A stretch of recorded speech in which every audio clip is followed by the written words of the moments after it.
Hey guys, nice to meet you. Hey, nice to meet you. Nice to meet you. How are you doing today? Yeah, good, man. Good. Thank you. Can you tell me about your own first experiences with a song that really stuck with you in your life? Oh, good question. Mm. Rory, you go first. Oh Give me man. time to have a think. Yeah, I remember having a little iPod thing. It must have been like one of the first iPods, and it was very kind of like for me anyway, it felt like a brick. And I listened to a lot of Take That on that actually. Songs like SOS, The Flood, and I just remember earphones in, just replaying those kind of songs. So I guess they've stuck with me for a while. That's so interesting. I've not thought about that for ages. They were the first time I discovered music. Yeah, it's crazy. Yeah, for me, God, there's loads of different sort of times in your life where you sort of remember a song that kind of stuck with you. I can remember as young as sort of listening to Paul McCartney and the Frog Chorus at the age of sort of 5 or something. Um, Definitely a huge Michael Jackson fan as a kid. And then you start to really kind of discover music, and music then really becomes a part of your identity. And until that point, when that really happened was when I sort of discovered bands, really, and bands, English bands. I think a lot of the music maybe I was listening to before that was sort of American pop music, I would imagine. And then suddenly I discovered sort of English bands from the north of England, from Manchester, that kind of looked and felt a bit more like me and were talking about sort of issues and had a sort of background that fitted my narrative more. And then suddenly you connect, and you're like, these people are my heroes and these are the people that I kind of look up to. And that's kind of where we sort of find, I think, Daniel and Alison in the film, is that like music like literally means everything to them. It is their language, it's their identity, it's their experiences. Yeah, so for me, it was definitely bands like the sort of Stone Roses and a band called the Happy Mondays and Joy Division and those kind of English guitar bands that were so brilliant in the sort of late 80s. Well, playing the same character, what kind of rapport did the two of you develop, and how much did you want to know about what the other one was doing? Yeah, what do you think? We didn't. It was a shame because we didn't get to spend a huge amount of time together. Actually, just the logistics of shooting a show and a TV show, and I was actually in Australia filming the Australian bits when Rory got cast. But yeah, just very. I was lucky enough to be able to see the audition tapes that were sort of being given to the director, and she asked my opinion on who felt kind of interesting to me and who I felt a kind of kinship with. And Rory was just number one without a doubt. So it was nice that I could sort of see him and sort of connect his character and his version of Daniel to my version of Daniel and sort of go from there.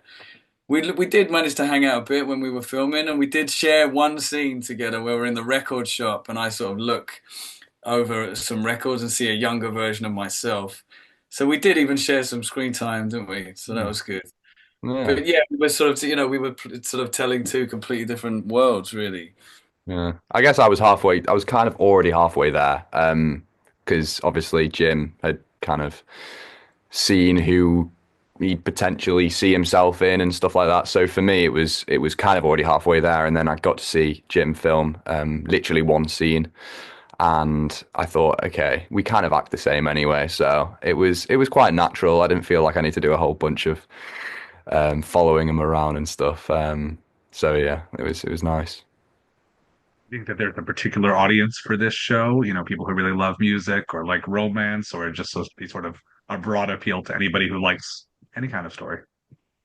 I do. I feel it's very sort of global and something that everybody, young and old, no matter where you sort of come from, can connect to.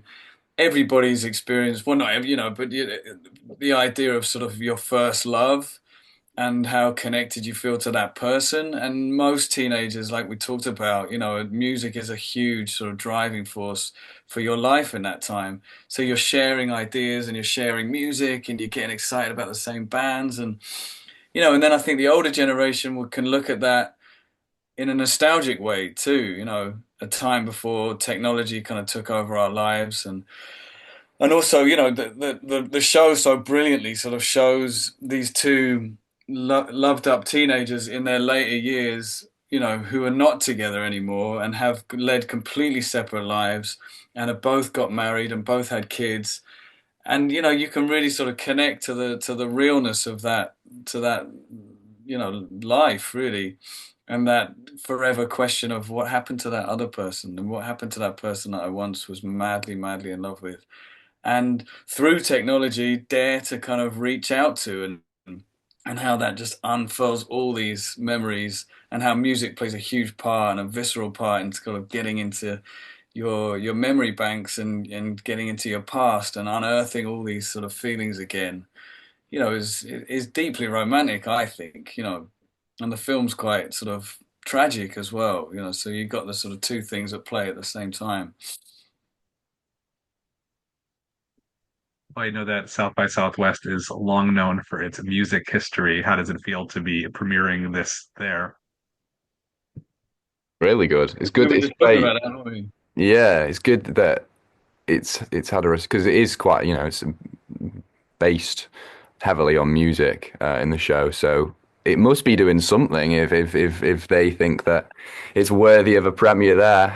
Yeah, I mean, it's great because it is a huge part of the show. The music is such a huge part of it, and it kind of follows Dan and Alison throughout. So if people can kind of connect to the music, it will make it even better connecting to the characters and the relationships, the dynamics. So very, very excited to see what people think.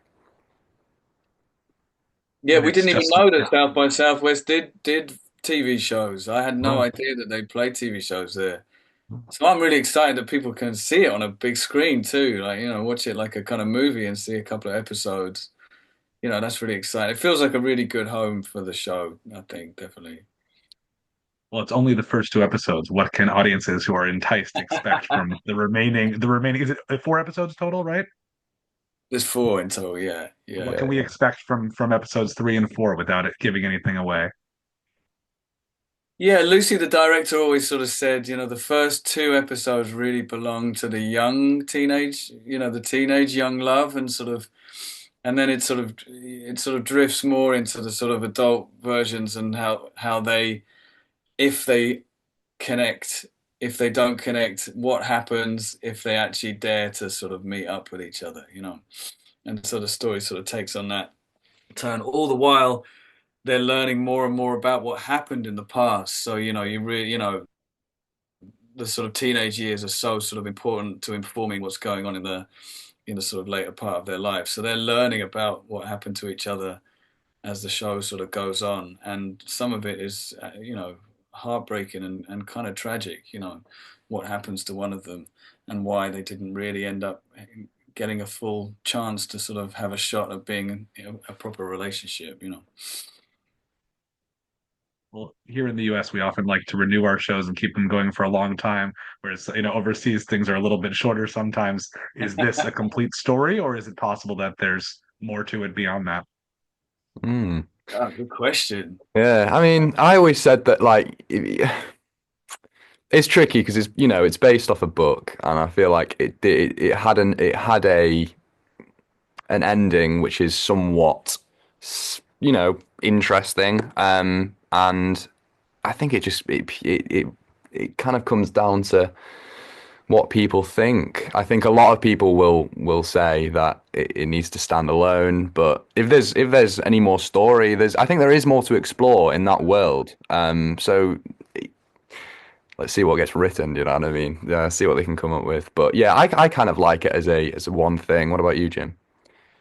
I sort of always believe that good writing can kind of take you anywhere. Do you know what I mean? And if you've got the characters and you've got the relationships, if you feel you want to dive further in, I do believe in these people's lives. There is definitely more to sort of discover. Yeah, it's like what Rory said, does it feel kind of right to leave it in the way that it's left? Um, it's hard to talk about because obviously you haven't seen the last two episodes, and I definitely don't want to give away the ending. So it's sort of hard to sort of talk about it in any kind of full way. But with any characters, with any relationships, with any dynamics, with some great writing, you can kind of go anywhere you want to go. I always believe so. I just don't know. It would be interesting. I'm interested in the characters, so it'd be Same, interesting. same.